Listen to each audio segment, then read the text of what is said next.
ফাঁদ পেতে আহেরের কুকীর্তির স্বীকারোক্তি আড়াল থেকে গোপনে ভিডিও করলো রাঙ্গা। হ্যাঁ বন্ধুরা, আমরা এমনটাই দেখতে পাবো রাঙ্গামতি তীরন্দাজ ধারাবাহিকের আগামী পর্বগুলোতে।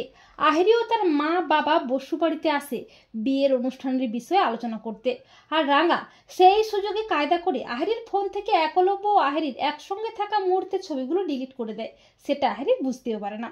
এরপর রাঙ্গা আবারও অফিসার সত্যজিতের সাথে দেখা করে। অফিসার সত্যজিৎ বলে, আহেরির বিরুদ্ধে এই প্রমাণগুলো যথেষ্ট নয়, আরও প্রমাণ চাই। আর যেভাবেই হোক আহেরি যদি নিজের মুখে তার কুকীর্তিগুলো স্বীকার করতো তাহলে খুব ভালো হতো। এই বলে রাঙ্গা সত্যজিতের সাথে প্ল্যান করে আহেরির মুখ দিয়ে তার নিজের কুকীর্তির বের করানোর ব্যবস্থা করে। পরদিন রাঙ্গার প্ল্যান মতো অফিসার সত্যজিৎ রাজেন্দ্রকে তার ফ্ল্যাটে নিয়ে আসে, আর রাজেন্দ্রও পুলিশের ভয়ে পুলিশের শেখানো কথা মতো আহেরিকে ফোন করে আসতে বলে। আর আহেরিও রাঙ্গার পাতা ফাঁদে পা দিয়ে স্মাগলার রাজেন্দ্রর ফোন পেয়ে আহেরি চলে আসে, আর রাঙ্গা ও অফিসার সত্যজিৎ আড়ালে দাঁড়িয়ে থাকে। রাজেন্দ্র অনেকগুলো হিরে আহেরিকে দিয়ে বলে এগুলো ঠিক সময় মতো ঠিক জায়গায় পাচার করে দেবে। তখন আহেরি বলে, কিন্তু আমার আগের টাকাটা? তখন রাজেন্দ্র বলে, হ্যাঁ দিচ্ছি। এই বলে 4 লাখ টাকা দেয় আহেরিকে। আর এতগুলো টাকা পেয়ে আহেরি তো আনন্দে আত্মহারা হয়ে যায়। আহেরি বলে, আপনি কোনো চিন্তা করবেন না, ওই হিরেগুলো আমি ঠিকঠাক জায়গায় সময় মতো পৌঁছে দেবো।